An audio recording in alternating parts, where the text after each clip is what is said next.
Water bottle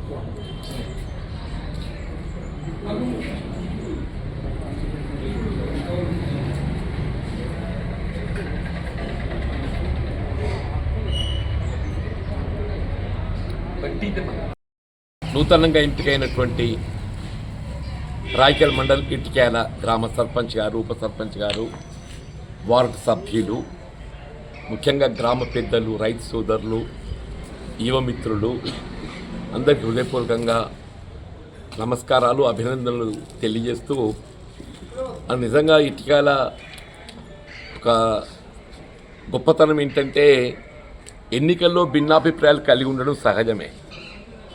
కానీ ఒకసారి ఎన్నికల ప్రక్రియ ముగిసిన తర్వాత గ్రామ అభివృద్ధిని దృష్టిలో ఉంచుకొని రాజకీయాలకు అతీతంగా అందరము కలిసి పనిచేయాలనే భావనతో ఏదైతున్నదో ఇవాళ సర్పంచ్ గారు, ఉప సర్పంచ్ గారు, వార్డు సభ్యులందరూ కూడా ఇలా కలిసి రావటం అనేది నిజంగా నేను అభినందనీయంగా పేర్కొంటున్నాను. ఇటిక్యాల గ్రామానికి ఒక ప్రత్యేకత ఉందమ్మా. అంటే వాస్తవంగా రాయకల్ మండల కేంద్రం అయినప్పటికీ కూడా ఇలా రాయకల్ మండల కేంద్రం గుర్తింపు పొందటానికి ఇటిక్యాల గ్రామమే ప్రధానమని చెప్పని భావించక తప్పదు. ఎందుకంటే ఇలా రాయకల్ మండల్లో ఆనాడు జూనియర్ కళాశాల ఏర్పాటు చేయాలనేటువంటి ఒక ఆలోచన ఇచ్చినప్పుడు మరి ఇటిక్యాల గ్రామ పెద్దలు ఏదైతున్నదో జూనియర్ కళాశాల కావాల్సిన ఒక స్థలాన్ని కల్పించేసి జూనియర్ కళాశాల మనం ఇటిక్యాల గ్రామ రెవెన్యూ పరిధిలో నిర్మాణం చేసుకుంటాం చెప్పండి. అంటే అక్కడ అవకాశం ఉన్నది. గ్రామస్తులు, గ్రామ పెద్దలు కూడా ఏదైతుందో గ్రామ అభివృద్ధి కొరకు వీళ్ళందరూ కలిసికట్టుగా నిర్ణయం తీసుకోవడానికి ఇది ఒక ఉదాహరణ నేను పేర్కొంటున్నాను చెప్పండి. జూనియర్ కళాశాలతో పాటుగా మోడల్ స్కూల్ కూడా ఏదైతుందో వీళ్ళ మండలానికి ఒక మోడల్ స్కూల్ వచ్చిందమ్మా. నాకు కూడా తెలుసు అప్పుడు మోడల్ స్కూల్ ఎక్కడ ఏర్పాటు చేయాలి, అక్కడ కుమ్మరిపల్లి దగ్గరనా ఇక్కడనా అక్కడనా అని చెప్పని అక్కడ ఉప్పుమడి దగ్గర కూడా వాళ్ళు పరిశీలించారు. కానీ ఇటిక్యాల గ్రామస్తులు అందరూ ఏదైతున్నదో మాకు జూనియర్ కళాశాల ఉంది ఇక్కడ, మేము మోడల్ స్కూల్ కొరకు కూడా ఏదైతుందో స్థలాన్ని కల్పిస్తాం, మోడల్ స్కూల్ కూడా ఇక్కడ ఏర్పాటు చేయాలని చెప్పని మోడల్ స్కూల్ కూడా ఏర్పాటు చేస్తుంది. సబ్స్టేషన్ ఏర్పాటు చేయబడ్డది. ముఖ్యంగా రైతులకు సంబంధించి సింగిల్ విండో కార్యాలయం, గోడౌన్ కానీ అన్ని విధాల సౌకర్యాలన్నీ కూడా గ్రామానికి కలిసి సౌకర్యాలు, ముఖ్యంగా రైతాంగాన్ని కానీ, రైతు కూలీలే కానీ, కుల వృత్తులే కానీ ఎవరైనా అందరూ కలిసి సౌకర్యాలు ఏర్పాటు చేసుకోవడానికి అందరు కలిసికట్ట కృషి చేయడం జరుగుతుంది. రైతులతో పాటు గీతా కార్మికులు ఎక్కువ ఉన్నారు అక్కడ. గీతా కార్మికులకు సంబంధించి కూడా ఏదైతున్నదో వారికి వనం పెంచుకోవడానికి కొరకు మరి స్థలం కావాలని చెప్పంటే బాగా ఆవల వైపు ఉన్నాక ఏదైతుందో మన అప్పుడు స్థలాన్ని కేటాయింపు చేసి చెట్టు కూడా నాటి వాళ్ళకు ఈత వనం పెంచడానికి కూడా తోడ్పడడం జరిగిందని చెప్పి అంటున్నాను. గొర్రెల పెంపకానికి మరి కార్యక్రమం చేపట్టి తోడ్పడటం, ఇలా గంగపుత్రులు, ముద్రా సోదరులు ఉన్నారు. అట్లా ముఖ్యంగా దళిత సమాజం ఎక్కువ ఉంది అక్కడ ఇటిక్యాలలో దళిత సమాజం ఎక్కువ ఉన్నది. ఇలా దళితులకు సంబంధించి ఏదైతుందో భూములు లేని నిరుపేదలకు ప్రభుత్వ భూములు వారికి కల్పింప చేయడం అనేది ప్రధానమని చెప్పి అంటున్నాయి. వీళ్ళు ప్రభుత్వ భూములు దళిత సోదరులకు ఏదైతుందో సమాజాన్ని కల్పింప చేసినా కానీ అందులో కొన్ని వివాదాలు వచ్చినాయి. కొంత అప్పుడు ఏదైతుందో పోల్ట్రీ ఫార్మ్స్ ఏదైతున్నదో మనం రాయకల్ పరిధిలో ఏర్పాటు చేసుకుంటే కొంతకాలం నడిచి తర్వాత ఏదైతే కొంతకాలం నిలిచిపోయినాయి. తర్వాత వచ్చిన ధరణితో ఏదైతుందో పట్టా మార్పులతో కూడా కొన్ని సమస్యలు వచ్చినాయి. నేను అందరికీ చెప్తున్నాను, మీకు ఇవాళ రెవెన్యూ సమస్యలు అనేది ఇది ఒకనాడు తీరేది కాదు. మీకు దళితులతో పాటుగా ఇతరత ఎవరున్నా కానీ వాళ్ళు మీ రెవెన్యూ సమస్యలు ఏవి ఉన్నా కానీ ప్రభుత్వం ఇప్పుడు ధరణి స్థానే భూభారతి వచ్చింది. మీకు ఆ సమస్యలు పరిష్కరింపజేసి మీ హక్కులు మీకు కల్పింపజేసే విధంగా నేను మీకు తోడు నిలుస్తానని చెప్పంటూ నేను ఇటిక్యాల గ్రామానికి సంబంధించిన అభివృద్ధి సరే రాజకీయంగా అవకాశాలు పరిస్థితులకు అనుగుణంగా రావడం జరుగుతుందమ్మా. నాకు అదృష్టం గతంలో ఎమ్మెల్యే నేను ఆశించిన ఫలితం పొందకున్నా కానీ మరి విద్యావంతులు, పట్టభద్రులు ఏదైతుందో నాకు అప్పుడు ఈ ఉత్తర తెలంగాణకు చెందిన 5 జిల్లాలు నన్ను పట్టభద్రుల శాసన మండలికి ఎంపిక చేసినమ్మా. ఆ అవకాశం తీసుకొని నాకున్న అవకాశంతో జగిత్యాల నియోజకవర్గం, ముఖ్యంగా ఇటిక్యాల లాంటి గ్రామాలకు మరి అభివృద్ధిలో దోహదపడాలని చెప్పని నేను కొంత మరి బాధ్యత నిర్వర్తించడం జరిగింది. ఇవాళ ఇంకా చేయవలసిన పనులు కూడా చాలా మిగిలి ఉన్నాయని చెప్పంటున్నాను. ఇప్పుడు ఒటేర్ కాలనీకి సీసీ రోడే కానీ, ముఖ్యంగా కళాశాల మధ్యలో ఉన్నట్టుగా బీటీ రోడ్ మనం ఏర్పాటు చేసుకుంటే మనకు ఆ వైపుకి వెళ్ళిపోవడానికి వరకు దగ్గర ఏర్పడుతుందని చెప్పని అది కూడా మంజూరు చేసుకున్నామని చెప్పి అంటున్నా. ఇలా మోడల్ స్కూల్ కూడా ఏదైతే ఉన్నదో సీసీ రోడ్ కూడా మంజూరైంది. అక్కడ మీరు గంగమ్మ గుడి కడుతున్నారు, ఇప్పుడు మిత్రుడు అన్నట్టు ఏదైతే ఉందో దాని కొరకు కూడా మనం ఉపకరించదొరుకుతుంది.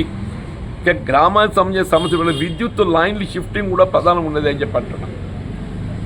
అప్పుడు పెద్ద సత్యనారాయణరావు గారు మీ ఊరికి వెళ్ళి ఎమ్మెల్యేగా ప్రాతినిధ్యం వహించింది. పెద్ద సత్యనారాయణరావు గారు ఏదైతే ఉన్నదో మన ఇటుకల గ్రామంకి వెళ్ళి మెట్టపల్లి శాసనసభలో ప్రాతినిధ్యం వహించారు. వారు ఆనాడు ఇటుకల గ్రామాన్ని అభివృద్ధి చేయాలని సంకల్పంతో ముందు కరెంటు పట్టుకొచ్చింది ఆ రాయికి. అప్పుడు మండలం లేకుండా ఇంకా మండలం ఏర్పాలే ముందు పట్టుకొచ్చి ఇటుకలకు పట్టుకొచ్చిందని చెప్పండి. రాయకల్ కంటే ముందు వచ్చింది. అప్పుడు రాయకల్ మండలం లేకుండా రాయకల్ ముందు ఇటుకలకు కరెంట్ వచ్చిందని చెప్పంటున్నాను. రాయకల్ మండలం అంటే ముందు మనకు చర్చకు వచ్చేది ఇటుకలు వస్తాయని చెప్పంటున్నాను. ఇప్పుడు ఎవరో ప్రతినిధులైనా కానీ ఏదైతుందో ఇటుకలను ప్రధానంగా మనం అభివృద్ధి చేసుకోగలిగినప్పుడే రాయకల్ మండలంలో గుర్తింపు వస్తుందని చెప్పండి. పారిశుద్ధ్యం మీకున్నటువంటి ఒక ఊడ్పర్లు ఉంటారు కదా, పారిశుద్ధ్య కార్మికులు ఉంటారు కదా, వాడకట్ల మీద విభజన చేసుకుంటారు. పారిశుద్ధ్యం ప్రధానమని చెప్పంటున్నాం. ఒకటిది మంచినీళ్ళు, రోజు ఉదయం లేస్తే మీరు చేయాల్సిన బాధ్యత పారిశుద్ధ్యం. ఇంకోటి విద్యుద్దీకరణ, బుగ్గలు రాత్రి ఏదైతుందో బుగ్గలు పెట్టించి సమస్యలు ఉంటాయి చూడండి. ఈ మూడు మాత్రం ఏదైతుందో మీ ప్రధాన కర్తవ్యం, బాధ్యత అని చెప్పండి. సరే, వాటితో పాటుగా ప్రభుత్వం అమలు చేసే కార్యక్రమాలు ఉంటాయి, పెన్షన్ సౌకర్యాలు ఉంటాయి, గృహ నిర్మాణ కార్యక్రమం ఉంటుంది, ఇవన్నీ కూడా ఉంటాయి. ఇవన్నీ రొటీన్ ప్రాసెస్ ఇవన్నీ చెప్పంటున్నాయి. కానీ ఈ మూడు కార్యక్రమాలను చక్కగా చేయండి, మీకు ఏదైతుందో మంచి పేరు వస్తుంది. ఒకటి త్రాగునీటి సమస్య ఏ పరిస్థితుల్లో రాబోయేది వేసవి. ఈ వేసవిలో ఏదైతుందో ఎవ్వరు కూడా త్రాగునీటి కూడా ఇబ్బంది పడకుండా ప్రతిరోజు ప్రతి ఇంటికి నీరు అందింపజేసేటువంటి ఒక కార్యక్రమాన్ని అమలు చేపట్టాలి. పారిశుద్ధ్యం రెండవది, మూడవది విద్యుద్దీకరణ. ఈ మూడు మీరు సక్రమంగా పనిచేయండి. ఇక మిగిలిన కార్యక్రమాలు ఏదైతుందో మీకు వచ్చేటువంటి నిధులను ఏ విధంగా వినియోగించుకోవాలనేది దానిలో మరి మీరు అందరూ కూడా ఐక్యంగా ఉండండి. దానిలో ఎస్సీ కోటా ఉంటుంది, దళిత వాడకట్లలో ప్రాధాన్యత ఇవ్వాలి, అది ఎస్సీ పర్సెంటేజ్ ఆఫ్ గ్రాంట్ అనేది అక్కడ ఖర్చు చేయాల్సి ఉంటుందని చెప్పండి. అది అక్కడ ఖర్చు చేయాలని చెప్పంటూ నేను అట్లా కులవృత్తుతో సంబంధించి కూడా చర్యలు చేపట్టానని చెప్పంటూ నేను దయచేసి ఏదైనా కానీ మరి నిజంగా కూడా ఐఎమ్ సో హ్యాపీ. మరి ఇటుకల గ్రామ పంచాయతీకి ఎంపికైనటువంటి ఒక సర్పంచ్ గారు, ఉప సర్పంచ్ గారు, వార్డు సభ్యులు, ముఖ్యంగా మా ఆడబిడ్డలు, మహిళా ప్రాతినిధ్యం వహించేటువంటి ఒక సోదరి మనులందరూ కూడా ఐక్యంగా అభివృద్ధి కూడా పాటుపడ్డ ముందుకు వచ్చేందుకు నేను అందరినీ హృదయపూర్వకంగా అభినందిస్తూ, భవిష్యత్తులో ఏ సమస్య ఉన్నా కానీ సరే, నాకు ఏ హోదా ఉన్నది అనేది ప్రధానం కాదు. నాకు ఏ హోదా ఉందా లేకున్నా నాకు అనుభవం ఉన్నది. రెండు రకాలు, ఒకటి హోదా అనేది ప్రధానమా అమ్మ. నాకు ఇవాళ ప్రస్తుత పరిస్థితి లోపల నేను ఏ హోదా కలిగి లేదు, కానీ ఏ హోదా కలిగి లేకుండా నాకున్న అనుభవం ఉన్నది తల్లి. నాకు అనుభవంతో అనేది ఇస్తుందో మీ నేను సలహాలు సూచనలు చేయగలను. నాకున్న అనుభవంతో సలహాలు సూచనలు చేయగలుగుతాను. ఈ బాటలో ఉండి ఈ ప్రయత్నం చేయండి, ఈ ప్రయత్నం చేస్తే మీకు మీ పని అయ్యే అవకాశం ఉంటుందని చెప్పని నాకు అనుభవంతో సలహాలు సూచనలు చేయగలను.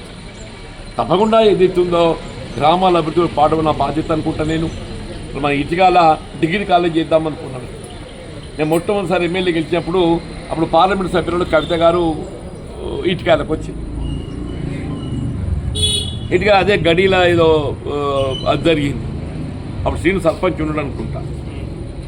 నేను మేడం ఒకటే అడిగిన, నేను అయిపోయింది ఇట్లా పోతున్నా, నేను హైదరాబాద్ ఏరుడు అవసరం లేదు, మీ జీవో వస్తుందని చెప్పాను. నిజంగా జీవో వచ్చింది, జీవో రాలేదు. నేను జీవో వచ్చింది కానీ బోధకులు లేరు, చదువు చెప్పేటోళ్ళు లేరు. చదువు చెప్పేటోళ్ళు లేరు అంటే చదువుకునే పొలాలు లేరండి. పొలాన్న చదువు పొలాలు లేరంటే అది చదువు చెప్పేటోడు దిక్కులు మేము పొలాన్ని చేంజ్ చేయాలని చెప్పి ఫీల్ అంటే ఇది ఏదో శాస్త్రం కోడి ముందా గుడ్డు ముందా అన్నట్టుందమ్మా. కోడి ముందా గూడు ముందా?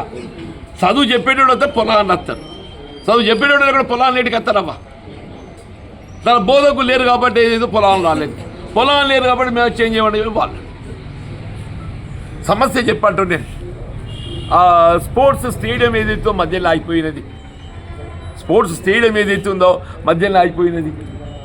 నేను మొన్న ఏదైతుందో కొంచెం మీ దృష్టికి వచ్చిందో రాలేదో ఆ డ్రింకింగ్ వాటర్ పిల్లలకి ఏదైతుందో ఇబ్బంది ఏర్పడుతుందని చెప్పని ఆ ప్యూరిఫైడ్ వాటర్ ప్లాంట్ మధ్యలో చెడిపోతే నేను సొంతంగా నేను ప్యూరిఫైడ్ వాటర్ ప్లాంట్ రిపేర్ చేయించాము 2 నెలల కింద 3 నెలల కింద. మా పార్లమెంట్ ఎన్నికలు ముగిసిన తర్వాత కళాశాలలో ఏదైతుందో వాళ్ళ purified water drink water problem ఏర్పడుతుందని చెప్పాలంటే వచ్చి అనుకోకుండా వచ్చి నేను మన ధాన్యం సేకరణ కేంద్రం విజిట్ చేసినా ఎందుకు వచ్చింది నేను వచ్చినప్పుడు అది చూసినప్పుడు అది చేయించింది. అలా స్పోర్ట్స్ కూడా ఏదైతుందో తప్పకుండా ఇవాళ క్రీడలు ప్రధానం కాబట్టి ఏదైతుందో ఆ స్పోర్ట్స్ స్టేడియం ఎందుకు ఆగింది, అది నిధుల కొరదనా కాంట్రాక్టర్ ల్యాబ్సా ఏదైనా కానీ స్పోర్ట్స్ స్టేడియాన్ని కూడా కంప్లీట్ చేపిద్దామంటున్నా. కాంపౌండ్ వాళ్ళు కూడా పూర్తి చేసుకుందాం, దాన్ని ఒక రక్షణ కలిగేటట్టు. విద్య అనేది ప్రధానమని చెప్పి అంటున్నా, ఆ విద్య ప్రధానమని చెప్పి అంటున్నా. విద్య వైద్యం కావాల్సిన వసతులు కూడా ఏర్పాటు చేసుకుందాం అని చెప్పని నేను మనవి చేస్తూ మరొక్కసారి మిత్రులందరినీ నేను హృదయపూర్వకంగా అభినందిస్తూ భవిష్యత్తులో రాబోయే 5 సంవత్సరాల కాలం ఒక ఆదర్శవంతమైన గ్రామంగా ఇటుకలను తీర్చిదిద్దే అందరి మన్ననలు పొందే విధంగా ఏదైతుందో అందరు కలిసికట్టుగా బయటకు వచ్చినగా రాజకీయం చేయండి. గ్రామ పంచాయతీ అభివృద్ధి గ్రామ సమస్యల పట్ల ఏదైతుందో ఒక అందరూ కూడా ఆ ఏకాభిప్రాయానికి వచ్చేట ప్రయత్నం చేయాలని కోరుతూ నేను అందరికీ శుభాకాంక్షలు తెలియజేస్తూ సెలవు తీసుకుంటూ జై హింద్.